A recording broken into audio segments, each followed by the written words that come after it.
Hello नमस्कार, मैं हूं आपके साथ कर्ण देवासी और आप देख रहे हैं देवासी समाज का पहला व सबसे बड़ा यूट्यूब चैनल देवासी युवा संगठन। तो आप सभी से निवेदन है, इस चैनल को सब्सक्राइब नहीं किया है अभी तक तो जरूर करें और पास में आए बेल बटन को अवश्य दबाएं ताकि आने वाले वीडियो की नोटिफिकेशन आपको मिलती रहे और आप हमारे वीडियो आसानी से देख सकें। तो चलिए शुरुआत करते हैं। अगर आप भी जानना चाहते हैं अपने समाज का इतिहास तो हम आपसे गुजारिश करते हैं कि आप 5 मिनट का समय निकालकर इस वीडियो को अंत तक जरूर देखना और हाँ, अपने बेशकीमती सुझाव कमेंट बॉक्स में जरूर शेयर करना।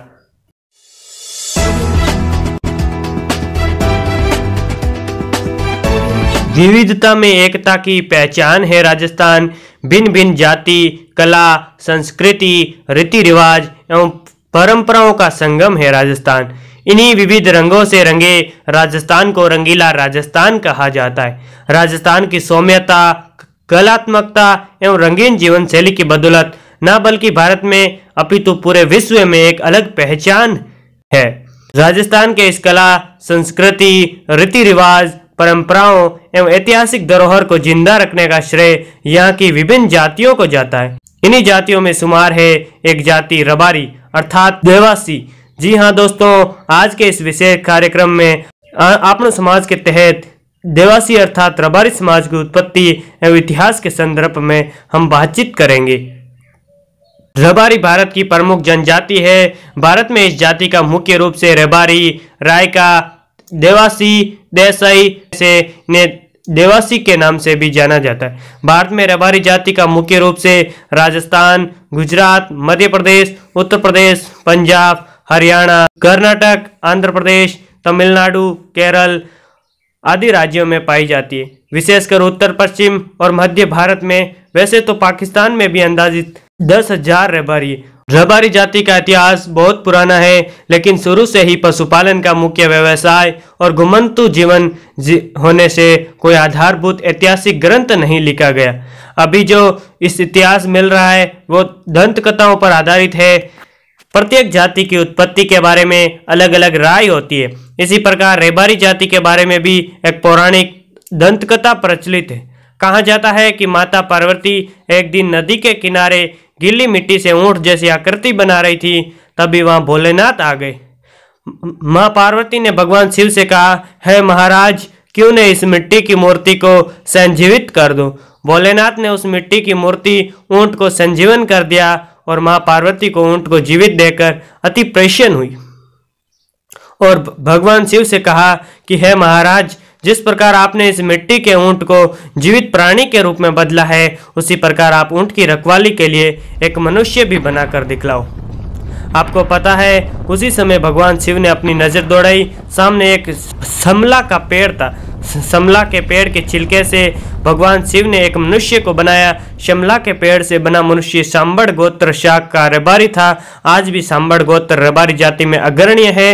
रबारी भगवान शिव का परम भगत था।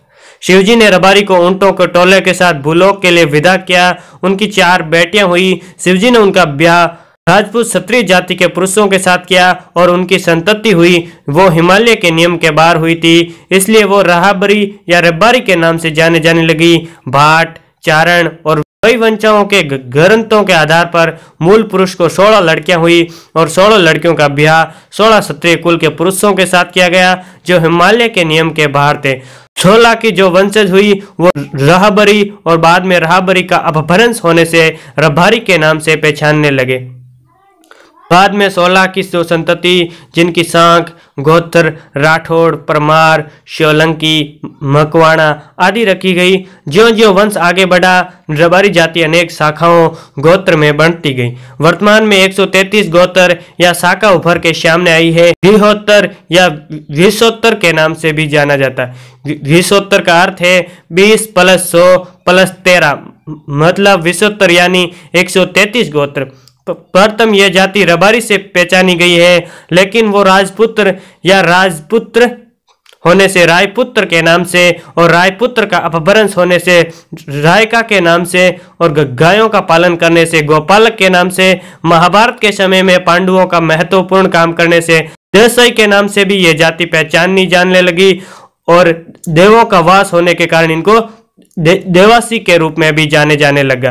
एक मान्यता के अनुसार मक्का मदीना के इलाकों में मोहम्मद पैगंबर साहब ने जो पहले जो अराजकता फैली थी, जिनके कारण मूर्ति पूजा का विरोध होने लगा, उसके परिणाम से ये जाति अपना धर्म बचाने मुश्किल होने लगा। तब अपने देवी देवताओं को पालकी में लेके हिमालय के रास्ते से भारत में प्रवेश किया होगा। अभी भी कई रबारी अपने देवी देवताओं की मूर्ति रूप प्रतिस्थापित नहीं करते, बल्कि उनको पालकी में ही रखते हैं। उनमें हूण और शक का टोला शामिल था। रबारी जाति में आज भी हूण अटक है। इससे यह अनुमान लगाया जा सकता है कि हूण इस रबारी जाति में मिल गए होंगे। एक ऐसा मत भी है कि भगवान परशुराम ने पृथ्वी को 21 बार क्षत्रिय विहीन किया था। तब 133 क्षत्रियों ने परशुराम के डर से क्षत्रिय धर्म छोड़कर पशुपालन का काम स्वीकार किया था। इसीलिए वो विहोत्तर के नाम से जाने जाने लगे। विहोत्तर मतलब 20 + 100 + 13 यानी 133। पौराणिक बातों में जो भी हो, किंतु इस जाति का मूल वतन एशिया माइनर होगा, कि जहां से आर्य भारत भूमि में आए थे। आर्यों का मुख्य व्यवसाय पशुपालन था और रेबारी जाति का भी मुख्य व्यवसाय आज भी पशुपालन ही है। इसीलिए यह अनुमान लगाया जाता है कि आर्यों के साथ यह जाति भारत में आई होगी। एक खास बात यह भी है कि इनमें दिमाग की शक्ति सबसे तेज व तीक्ष्ण होती है, क्योंकि ये हमेशा प्रकृति के निकट ही रहे हैं। इनका शुद्ध शाकाहारी भोजन ही इनका प्रमुख कारण है। मांसाहारी और शराबी लोगों के से संपर्क से ये हमेशा दूर रहते हैं। ये लोग अपनी विशिष्ट संस्कृति और वेशभूषा के लिए जाने जाते हैं। इनका मुख्य व्यवसाय पशुपालन और उनसे जुड़े व्यवसाय है, जैसे दूध, ऊन आदि का व्यापार। अब हम बात करते हैं वर्तमान की। वर्तमान में ओटाराम जी देवासी व रतन देवासी जैसे विवेकशील व्यक्ति समाज के गौरव के रूप में जाने जाते हैं। वर्तमान में यह जाति अपनी पारंपरिक जीवन शैली की बदौलत दुनिया के लिए आकर्षण का केंद्र बन चुकी है। वहीं हम 21वीं सदी की तेज रफ्तार व विकास के नजरिए से देख के तो आज भी देवासी जाति काफी पीछे है, लेकिन हाल ही के कुछ वर्षों में देवासी जाति ने अपने स्तर को काफी हद तक सुधार लिया है और शिक्षा के क्षेत्र में भी देवासी समाज के काफी युवाओं ने एक लंबी उड़ान भरी है। इस कारण देवासी जाति विकास के पथ पर अग्रसर हुई है। अब हम बात करते हैं कला जगत की। तो आज के समय में देवासी समाज के अनेक कलाकार हैं जिन्होंने राजस्थानी म्यूजिक इंडस्ट्री में अपनी एक अलग पहचान बनाई है। अब हम बात करते हैं धार्मिक स्थल की। वैसे तो देवासी समाज के लोग बाबूजी राठौड़ को अपने आराध्य देव के रूप में मानते हैं। समाज के सबसे बड़े संत महाराज सिद्धेश्वर भगवान को देवासी समाज के लोग आराध्य संत के रूप में मानते हैं और उनके धाम नगरी को पवित्र तीर्थ स्थल के रूप में मानते हैं। रायकानाथ जी महाराज को देवासी समाज का दूसरा सबसे बड़ा तीर्थ स्थल सुआप को माना जाता है और महामाजी महाराज को भी देवासी समाज के लोग मानते हैं।